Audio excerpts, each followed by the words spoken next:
Welcome back, everybody. This is Brian and Miss Berlin for Breaking Down Security. Hello. Hello. So, Mr. Betcher's not here tonight. It's a Tuesday. We're recording on 1 October. Oh, I forgot. It's Cybersecurity Awareness Month. If you were not aware, it is now, you are now aware that it is Cybersecurity Awareness Month. So, it's kind of a bit of recursion there. Yeah. What are we going to do this month to celebrate Cybersecurity Awareness Month? Absolutely nothing. I think we should do a podcast for 5. I think we should do a podcast for 5. Yeah. Ta-da! Educate. Ta-da! Stick the dismount. Yeah. We're already here. Yeah. So, we're gonna have a podcast hopefully every week this month, and we're gonna have as many interviews from Derbycon as we can, like we did last week with Infosec Sherpa, which Miss Berlin missed again. And I'm so sorry. Well, I know you got kids. It's the thing. It happens, and it's summertime, and So yeah. And let me see. All right, so we're gonna bring our interview in for the week because we got some stuff. Sorry? Esteemed guest. Esteemed guest. Esteemed or esteemed? Esteemed, yeah. Esteemed. Okay. Esteemed guest. He spoke at Derbycon. It was his first Derbycon, which is what we're going to be talking about because, to be honest, Ms. Berlin and myself, we've seen each other at Seattle because I also need to ask her about DefendCon later, but this was his first Derby, and his last, obviously. So, I'm going to get the name. Oh, God, I'm going to get the name wrong on the back end. Matt, could you just fill in your last name for me, please? Szymanski. Oh, okay. That's pretty easy. There you go. That's what I was going to go with, but I'm like, nope, not going to try it. Nope, Szymanski. All right. Cool. So you spoke at Derbycon. Yours was one of the talks that I wanted to make sure I went to because people at my office are doing quite a bit of engagements that employ this technology, and I appreciate you coming and talking at Derbycon and taking the time. So thank you for coming on the show as well. Yeah, of course. All right. So tell people a little bit about yourself, how you got into information security and what you do for a living. Sure. So right now I run an offensive security team. I have always been interested in security. I've always been interested in getting into the places that I wasn't supposed to be. I started out my career as a developer, kind of worked my way up the ranks. I did a lot of full stack programming. Kind of transitioned into application security, being that I always had that curiosity of, how can we break this thing? How can we take advantage of its intricacies and use them against itself, that kind of thing. So that just kind of morphed over time. And here I am. That's cool. It in a nutshell. Yeah.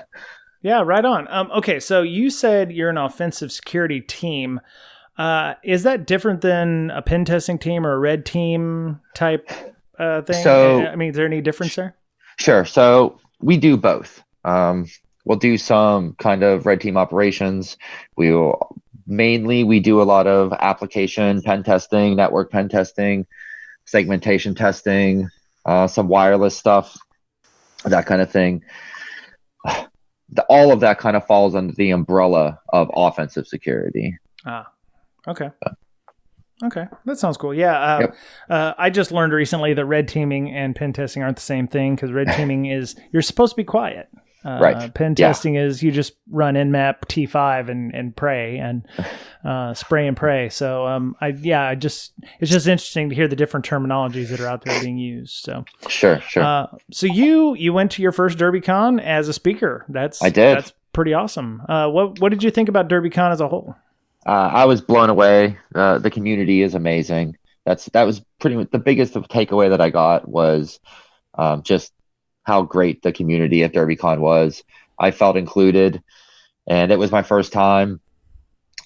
I just had an amazing experience. I'm really disappointed that it was the last year. Also very honored that I got to attend as a speaker on the final year. That's fantastic. Yeah, we were talking there you go. I just I heard that again. God. So did everybody else. God, I hate that. Fill out your bingo cards, people. I was actually just taking a screenshot of myself because I'm so pretty. I was, I was amazed at the number of people who were there.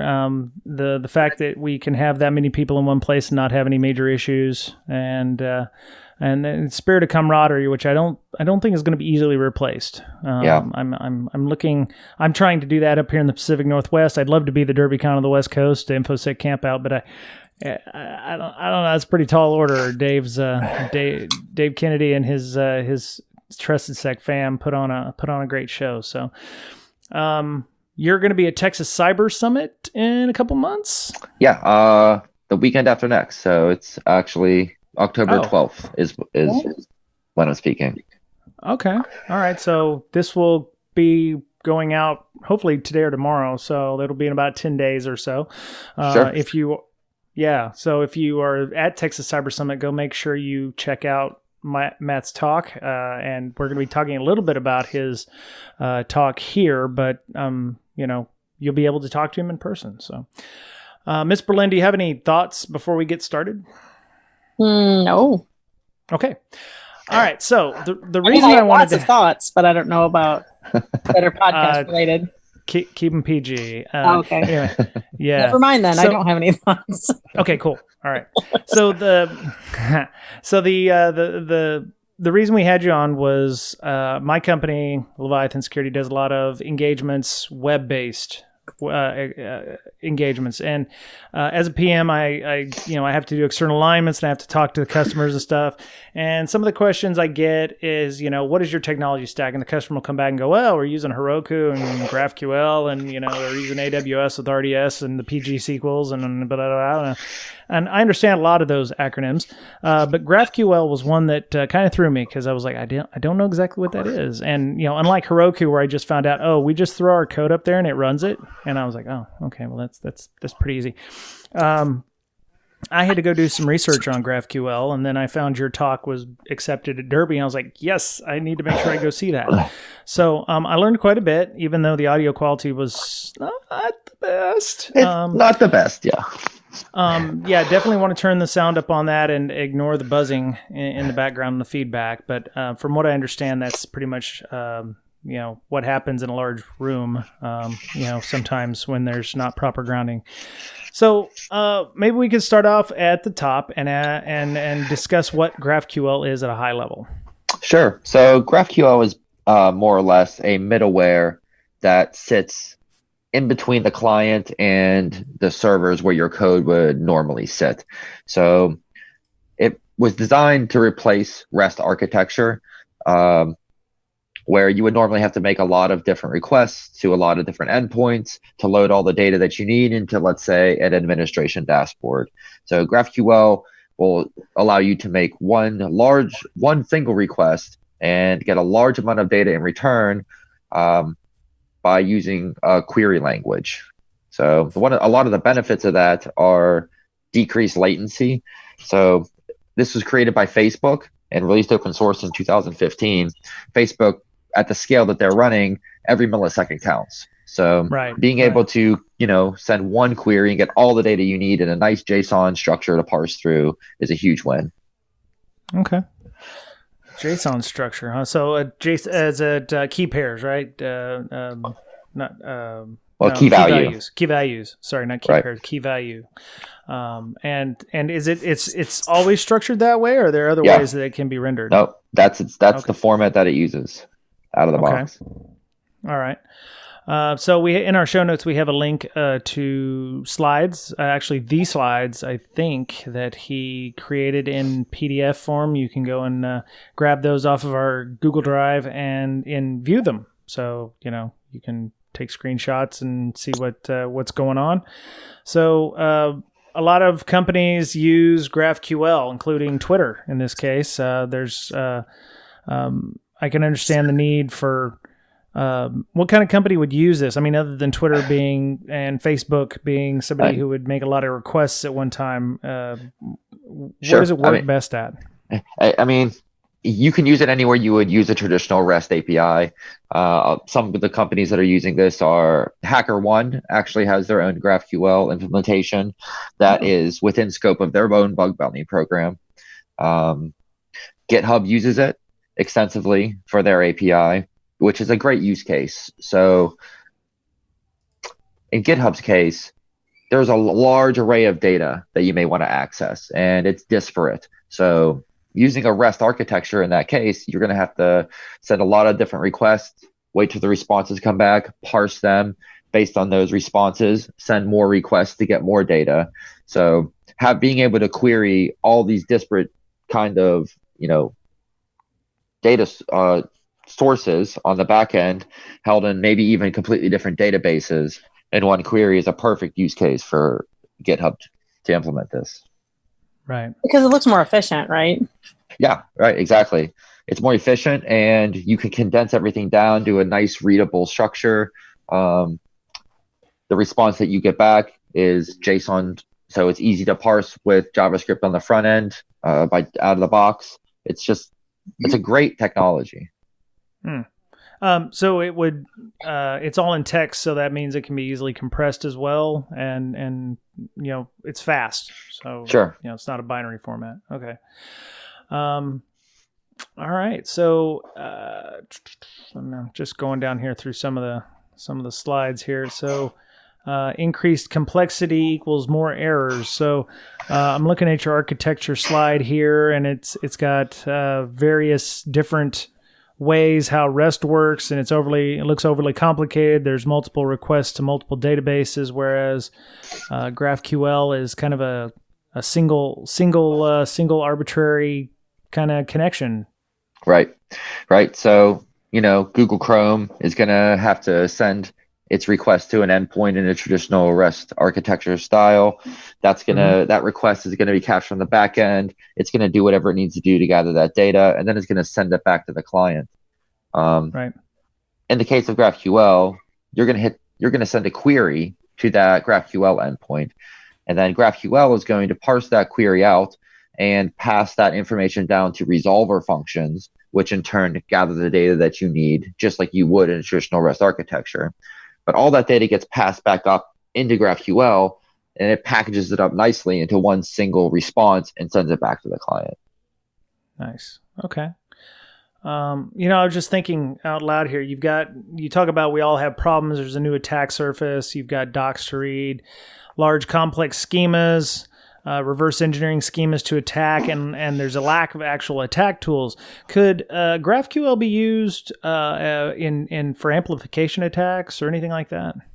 That's interesting. I'm not sure how you would make that work. Although the schemas can be pretty large, so there could be some way to leverage it in that way. So GitHub's, if you do an introspection query, which we could talk about a little bit later, GitHub will give you its schema back. And I believe its schema is about 84,000 lines long. Right. Okay. Yeah, I mean, amplification attacks, obviously you need a lot of, GraphQL implementations that have introspection running with a large amount of lines. But I guess it wouldn't be the best for necessary amplification attacks. You can tell me if I'm wrong or if I'm full of crap. I don't come into this prepared in any way, shape, or form. The questions I'm asking is not just like questions that people on the podcast would know. So when you mention attack surface, it's just an API, right? So how is it a new attack surface? Well, it's new in the sense that a lot of people don't understand what they're dealing with when they run into it. So my first kind of foray into GraphQL was when I was playing around on Hack the Box. And one of the boxes on there, I did all my enumeration and all that, and there was a port open, port 80. So I checked it out, and it was an Express application that had this really kind of strange interface.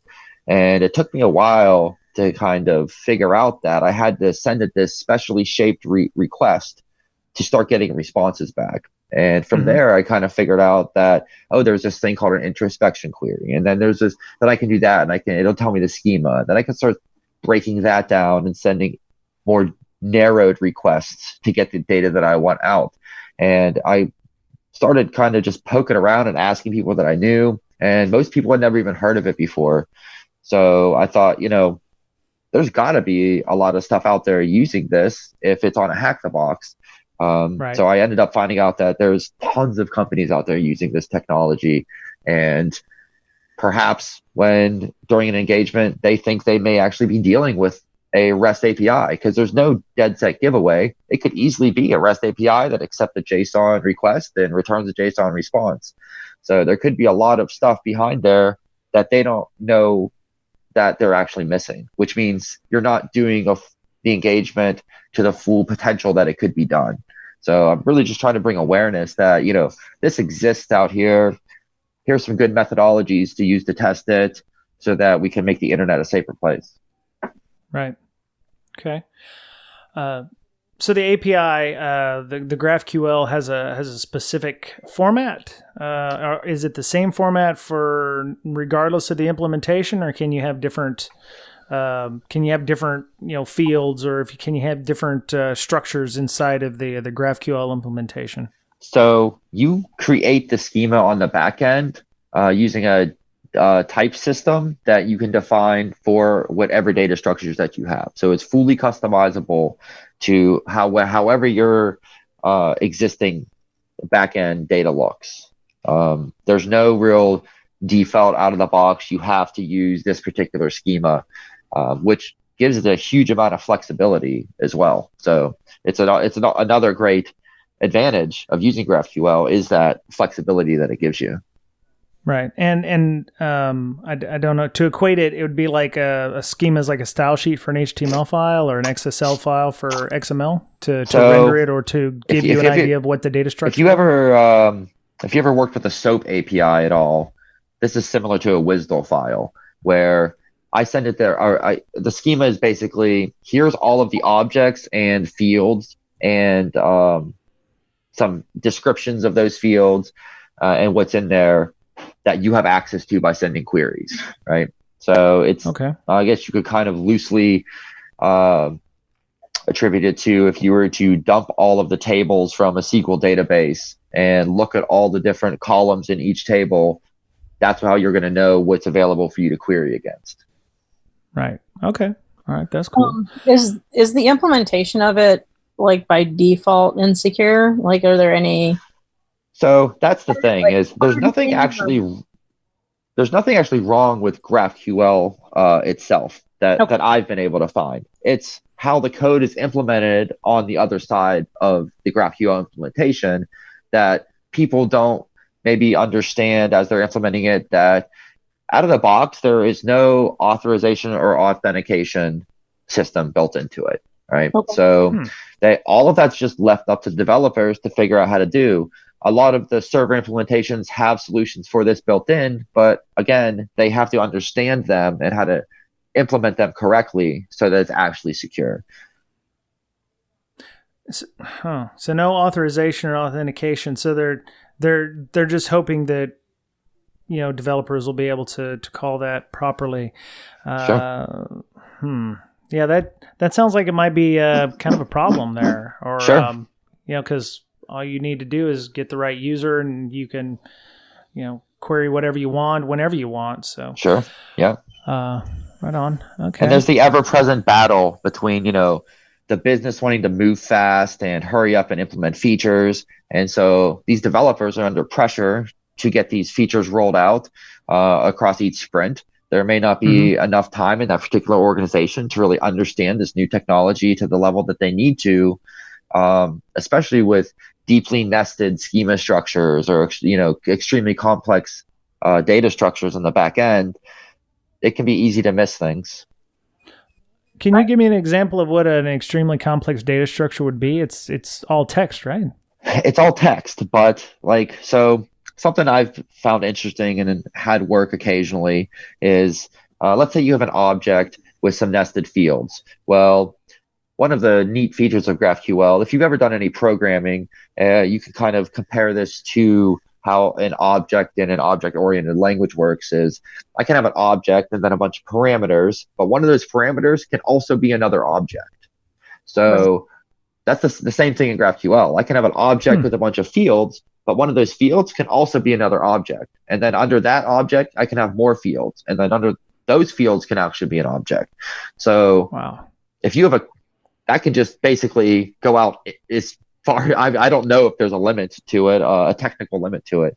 But I've seen some pretty deeply complex ones, especially with extremely large schemas like GitHub. Can you cause any kind of loop or any kind of infinite loop logic? Yep. Okay. So if there's some circular reference going on in there, you can actually craft a deeply nested circular reference request and send it. And if there's no stopgap in place for that, you could basically DOS that system doing that. Through resource exhaustion or memory exhaustion? Okay. Yep. Right on. And if you have that, auto scaling out automatically and hooked up to somebody's credit card. Yeah, that could be bad. That could be bad. Okay. All right. And so we're talking about objects. You can query other nested fields. We know to expect an array instead of a string. So what is it? It's so you can set an array looks like, so you have friends and then you have everything's in brackets or braces. And right. So on the schema side, on the back, when you're actually defining what your schema is, one of the ways that you do that is you can denote that something is going to return a list of objects by wrapping it in brackets. Mm-hmm.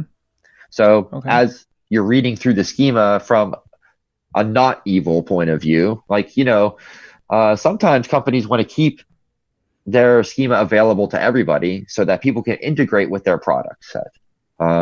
So as you're reading through this schema, it's pretty easy to determine what type you're going to get back when you do a query based on how the schema is written. Right. Okay. So one of the other things I saw during the talk was you mentioned scalars quite a bit. What is a scalar exactly?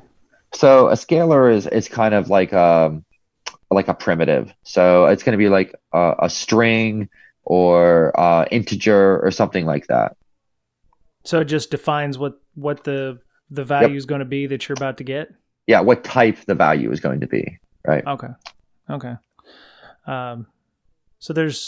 So type. So you've got object types and you have object strings, but the only real difference is that there's no period. Okay, I see what we're talking. Okay. So you're definitely gonna have to get the slides. There's some discussions on what types are. It talks about scalar types.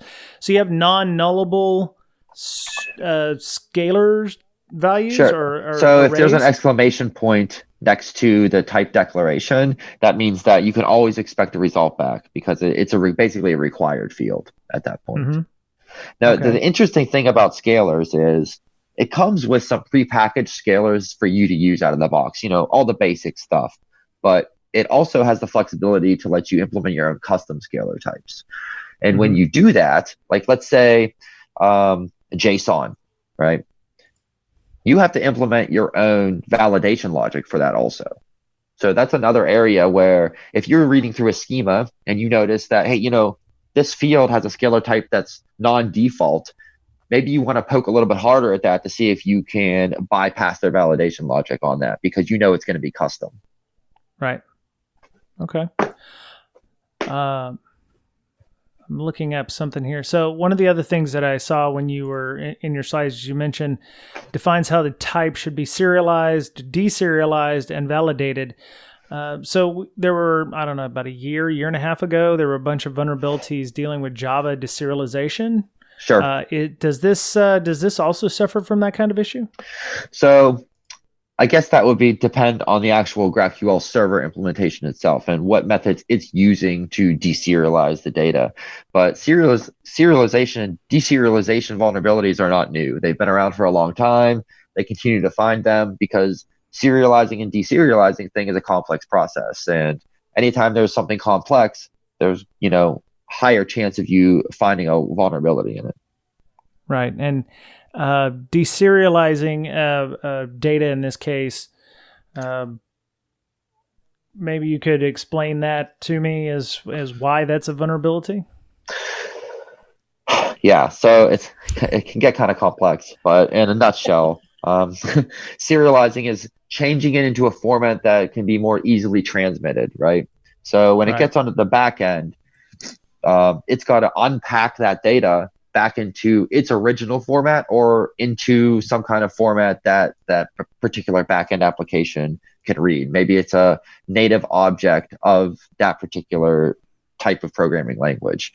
So when you do that, you can get some weird stuff happening, and there's a lot going on in there the way that happens. So you never know what you might be able to inject that when it tries to actually change that format back, triggers something else, an execution flow to happen that wasn't intended. Right. I mean, obviously, with all this text and the schemas deciding what is a valid scalar type or whatever. Input validation. Would we see things like typical OWASP vulnerabilities in this, like cross-site scripting, cross-site request forgery? Would we see any of that kind of stuff in this? So that would be kind of outside of the scope of those two particularly would be a little bit outside of the scope of the GraphQL, but you could use a cross-site request forgery vulnerability to trigger a GraphQL query. And maybe get data back that you weren't intended, since you're kind of sending a request that you're not supposed to be able to send using CSRF. But XSS would exist mostly in the browser, but SQL injection, NoSQL injection, command injection, all of these still exist, right? Because if let's say I pass a parameter, let's say I make a query for a hero, and I don't just want all the heroes. I want a particular hero. So I'm going to pass an ID in. I'm going to say I want hero with the ID 1000. So that query parameter that I pass into, that argument gets passed into GraphQL and then blindly passed down through the resolver into the resolver function, which could be pretty much any programming language. You just don't know. So all of those traditional type attacks where I can pass in user data and have it do some funny business on the server side could still be there. You just have to know how to craft the request so that you can pass it down through the resolver functions. Yeah, I see here in your slides you were also talking about potentially indirect object reference for the IDs or what have you. If you could enumerate those in some way, that might make it easy to make a query and pull any additional data. So it'd be be basically insert or grab all the files in the database, for instance, or grab all the data in the API. So sure, that would be a lot of like SQL injection. But like for IDOR, if you're testing this stuff and you see it passing an ID, enumerate the ID, see what other IDs you can pass in there, and perhaps you can, it'll think that you're somebody else because the authorization logic on the back end isn't implemented correctly, or tied to your cookie or what have you. Yep. Okay. Is there an HTTPS version too, like there is for APIs? So that you could implement it non-HTTPS. GraphQL is kind of independent of that. It kind of, you could, I'm sure, figure out a way to set up a server using non-HTTPS. It's all on how you configure it. But that's going to be up to the actual server implementation itself. So gotcha. If it's all up to them. That's the huge flexibility with this. Is that basically everything except schema and passing data resolver functions? That's what GraphQL does. So anything outside of that is just left up to the developers to do what developers do. Right on. Ms. Berlin's probably asking because she deals with a SIM and some logs all day. So if she can figure out a better and more efficient way of pulling logs and querying them, I think that would probably be a good idea. So if she's dealing with graph databases and things like that, this could be an excellent way to request large amounts of disparate data from that system and have it all handed back in one single request. This technology is excellent if you're trying to implement some kind of administration interface where you have to, gather a lot of data, and then on the front end it's being parsed into, JavaScript charts and this kind of all this kind of stuff. That's exactly what this was kind of made for. I see. And it works with you said at least with like NoSQL database, but I'm assuming it works with any database, even Oracle or. It's completely up to you. So however you decide you want to write these resolver functions, it's GraphQL is basically going to say, this is what the person wants, and here's the arguments that they send along with it. And it's up to you to implement how that data is actually retrieved from wherever you're storing it at and passed back up. Right. Would you still want to use something like, prepared statements in those to keep the chances of absolutely SQL? Okay. Yeah. All right. Absolutely. And does it matter where the queries go? Do they have to go at the top of the GraphQL?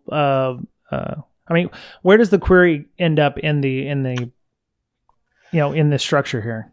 So is it opened in a different way, or how does that happen? So GraphQL itself accepts a query. It kind of has its own JSON query language per se. So you're basically going to send it a JSON shaped request asking for what you want, and that is the GraphQL query. It's going to take that, and let's go back to the hero example from earlier. Right. It's going to look up and say, okay, where's the resolver function that gets heroes from wherever? And it's going to say, and it's going to pass your argument down to that resolver function. So to do it right, you would take that argument that's been passed in, sanitize and validate it like you would in a secure application, pass it into a parameterized query that is, talks to the heroes SQL database in the back end. And it's going to get that hero with that particular ID, and then it's going to hand it back to GraphQL, which is in turn going to pass it and package it all back up with everything else that you asked for and hand it back to the client, which would be your browser usually. Okay. All right. And I can understand how powerful this is, because if all the humans were in one database and, all of the you put in Luke Skywalker, for instance. So if all the human names are in one database and all the heights are in another database and, all the villains are in a third database, you can query all of them from 3 separate and disparate databases and pull that information. You don't have to do even database normalization or anything like that to pull all that out. Or let's say you have a public schema and you also have a private secret schema, right? You don't ever have to hook a different API endpoint up to a secret schema for people that are logged in or something like that. Whatever your implementation may be, you'll be able to get all of that within the resolver functions and hand it all right back. So, okay. So that's question. You mentioned a public and a private schema. Can there be, is public and private the only ones that are available? Because you said that there were no authentication and authorization. So the GraphQL schema isn't public and private. What I meant was, like, let's say, for instance, HackerOne, one of their vulnerability, they had a SQL injection vulnerability in one of their resolver functions. And somebody was able to pass in a SQL injection attack payload into their request, and that got passed down to the resolver function and allowed them access to HackerOne's public database schema, which is basically, we're going to put everything that it's okay for people to know in this schema, and we're going to put all of our secret stuff that you need special authorization logic and stuff to get to in the private schema, let's say. That's how they would that's a good way to segregate your data so that you don't accidentally cross-contaminate, sensitive information in with data that is not necessarily sensitive information. Right. But that all shares one the GraphQL schema, however they defined it, and however they pointed different objects and fields to resolver functions, is completely independent of that. Right. It sounds like you could use the schemas as an authorization boundary by having different ones. So if Bob logs in, he only gains access to the Bob schema. If Bill logs in, he'd gain access to the Bill schema, and he's Bob's boss, so he'd access Bob's schema as well. Does it work? Can it work like that? You could, but that probably wouldn't be good architecture design, because every time you had a new user sign up, you'd have to spin them up a new database table. I see. But Okay. but you could do that, but that you'd still have to have some logic in there to say, oh, this is Bob, right? So if I'm able to break that logic, now I'm able to access everybody's schema. Right. So when you would do the authorization and authentication, you obviously can't do it on the GraphQL. Would you have to set the security controls on the databases that had the information, or in I mean, the controls have got to be somewhere, right? Sure. So that they would kind of sit in between. They would sit maybe in the resolver functions. So the resolver functions are going to be kind of your own custom code that sits. So there's client, and then the next phase would be the GraphQL endpoint, and that would lead down to the resolver functions. And that layer would be your own custom code that developers wrote to do any kind of database fetching, authorization, authentication logic, validation, sanitization, hopefully. All of that's going to sit there in that custom code. I see. Okay. And that, right. So that's really what we're attacking here is that layer of custom code. And we're using GraphQL as a, carrier mechanism to hand off our malicious payloads to that custom code. Right. That makes sense. I was pulling up, looking up for the resolver stuff, and I found a website, Apollo GraphQL. Looks like everybody's trying to make their own. So I guess. Yeah, there's quite a few implementations out there. Right. Okay. Let me see. All right. Sorry, I'm going down the rabbit hole. Was your first vuln that you found on this the beer one? So when you say found, was that wasn't me in particular that found that vulnerability? Okay. Yeah. All right. I thought that was pretty interesting. I'm like, that would be a pretty cool. It would be excellent to find that. I'd be pretty proud of myself. Yeah, they should be pretty proud of themselves for finding that. Definitely. It was pretty clever. And that was it for part one of our discussion with Matt Szymanski on GraphQL. You can find him on Twitter at RVRSHELL, reverse shell, RVRSHELL. Miss Berlin, of course, you can find her on Twitter at InfoSystir, INFOSYSTIR. She's also very active on our Slack, which you can access and join by sending us an email to our official podcast email, bds.podcast@gmail.com, or you can hit up our Twitter at Brakesec, BRAKESEC. I am on Twitter as Brian Brake, BRYANBRAKE, and Mr. Betcher, you can find him at Betcherpwned, BOETTCHERPWNED. He also has a software product called LogMD, which is a forensic tool that sets up your Windows machines to ensure you're getting proper logs, which will help you analyze malware, look for artifacts that can lead to potential incident response problems. And it's free. It's a freemium model. So if you want additional product or options, there's also a paid version. So you can check that out at log-md.com. Some exciting things going on. Brakesec has a class coming up starting on the 2nd of November. It'll be an online course with Nicholas or NXVL on Twitter. You can join us. Python course is learning how to secure Python. We released a video, which you can find in our show notes on YouTube, about a 10-minute video with myself and Nicholas sitting down and discussing what the class is going to be about. Nicholas lives in Lima, Peru. So we're planning on doing it on a Saturday morning Pacific time, about 8:30 in the morning.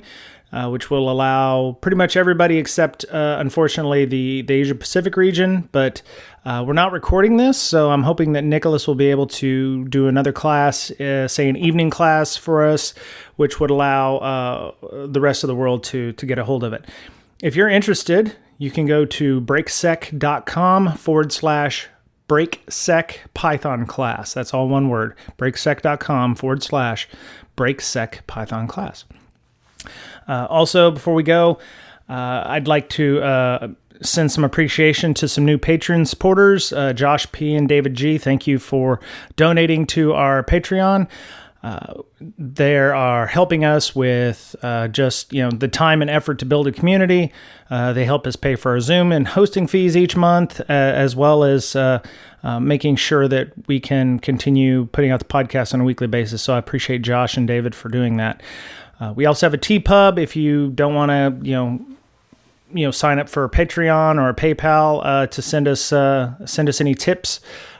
You can go to tpublic.com/user/bds.podcast and buy a t-shirt. You can get one with Brakesec logo on it, or you can get one of the recent conference we did, the Infosec Campout.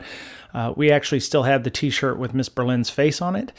So, which, as you'll hear in part 2, there's an update to that story. So, Amanda will be at the Texas Cyber Career Summit. So you can go to cybercareersummit.com. She'll also be keynoting at GraphQL on October 24th and 25th. And Matt also mentions that he's going to be at the Texas Cyber Summit. If that's not in part 1, it will be in part 2. Texas Cyber Summit, which is going to be in a couple weeks. So if you're interested in seeing him talk about GraphQL in person, or you want to pick his brain, you can go to Texas Cyber Summit's website and Google that and find that. So that was it. Thanks for breaking down security this week. Part 2 coming up, we'll discuss attack techniques. We'll talk about specific implementations of GraphQL. There's a fairly well-known e-commerce website out there that uses GraphQL. So we discuss all of that. We also discuss Matt's tool called Shapeshifter and how it works. And you can find that in the show notes if you want to go and grab that early and take a peek at it. Also, his slides are in there as a PDF on our Google Drive. You can view them, which also means you can download them as well, I would imagine. So, yeah, that was it. Have a great week. Be nice to one another. Take care of yourselves, because only you have. And we'll talk to you again soon.